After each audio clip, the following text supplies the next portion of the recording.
Hello everyone, welcome back to my YouTube channel. आज हम करेंगे क्लास 11th की अकाउंटेंसी का चैप्टर नंबर 9 जिसका नाम है books of original entry journal के प्रैक्टिकल क्वेश्चन का सोल्यूशन नंबर 10। जी दोस्तों, आज हम सोल्यूशन नंबर 10 करेंगे। इससे पहले सोल्यूशन नंबर 9 तक मैं करा चुका हूँ। मैं आपको सजेस्ट करूंगा कि यदि अभी तक आपने मेरी पिछली वीडियो नहीं देखी है तो एक बार आप वो वीडियो देख लें। लिंक आपको इस वीडियो के डिस्क्रिप्शन में प्रोवाइड हो जाएंगे, नहीं तो आप मेरे चैनल के प्लेलिस्ट में जाएंगे तो वहाँ पे आपको प्रॉपर ऑर्डर में सारी वीडियो अवेलेबल होंगी।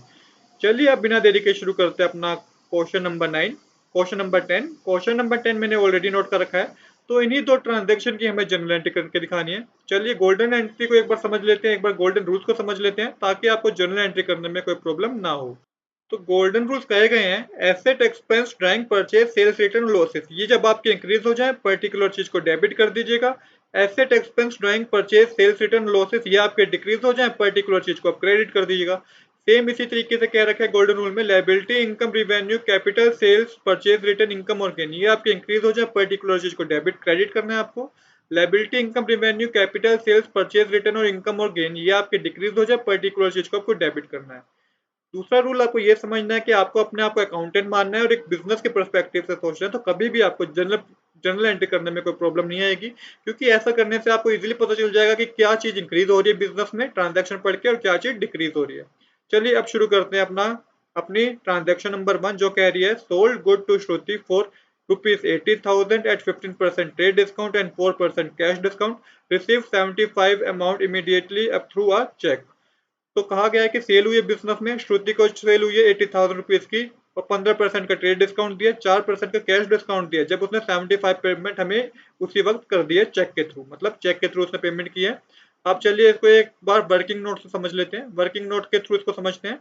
तो सबसे पहले लिस्ट प्राइस हमें दे रखा है 80,000। 80,000 का हमें कैलकुलेट करना होगा 15% जो कि ट्रेड डिस्काउंट है, तो 80,000 मल्टीप्लाई करेंगे आप 15 अपन में 100 इक्वल में आपके पास आएगा 12,000। अब आपको क्या करना है 80,000 में से 12,000 माइनस करना है, तो हमारे पास जो एक्चुअल अमाउंट आया ट्रेड डिस्काउंट कैलकुलेट करने के बाद वो आया 68,000।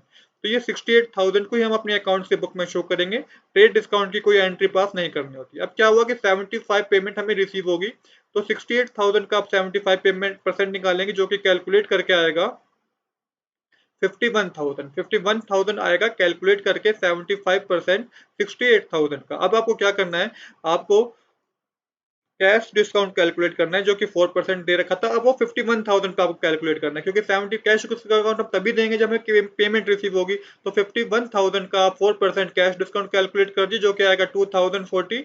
51,000 में से माइनस करिए 2040 को, तो एक्चुअल में अमाउंट जो हमें पे मिला अपने कस्टमर से वो मिला 48,960। तो यहाँ पे चार चीज की बात हो रही है।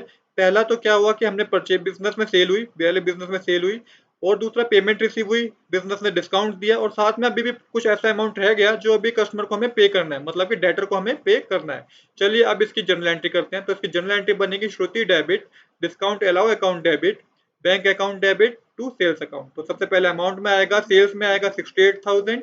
इसके बाद आप लिखेंगे कि हमें एक्चुअल में अमाउंट कितना रिसीव हुआ, 48,960 हमें अमाउंट रिसीव हुआ, जैसे कि मैंने वर्किंग नोट में बताया आपको। 2040 का हमने डिस्काउंट अलाउ किया, अभी भी हमें 17,000 श्रुति से पेमेंट लेनी है। तो इस तरीके से इसके जर्नल एंट्री करेंगे आप।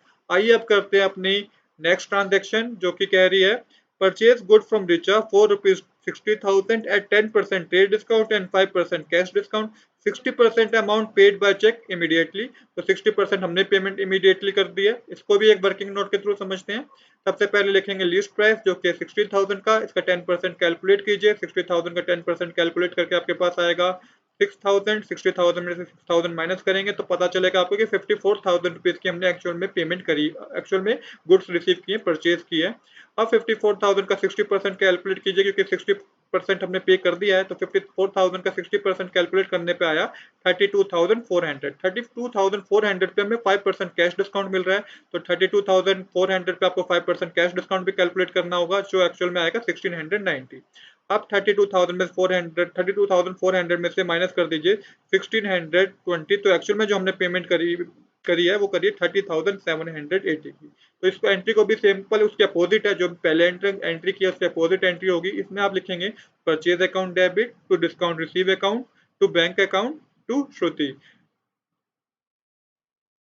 तो श्रुति की जगह आप रिचा कर लीजिए क्योंकि हमने रिचा से गुड परचेज किया। अब आपको अमाउंट फिल करना है। अमाउंट आप वर्किंग नोट के थ्रू फिल करेंगे। सबसे पहले देखिए परचेज कितने की हुई। ट्रेड डिस्काउंट करने के बाद जो हमारा अमाउंट आया था 54,000 की परचेज हुई है। इसके बाद हमें डिस्काउंट रिसीव हुआ है 1620 का, जैसे कि वर्किंग नोट में मैंने आपको समझाया। एक्चुअल में जो हमने अमाउंट पे करा है 30,700 रुपीज 30,780 रुपीज पे करें, और अभी भी हमें 21,600 रुपीज पे करने हैं रिचा को। इसके बाद आप इसकी नरेशन लिखेंगे। इसके बाद आपको करना है टोटल, तो टोटल करके डेबिट साइड आएगा 1,22,000 और क्रेडिट साइड भी आएगा 1,22,000।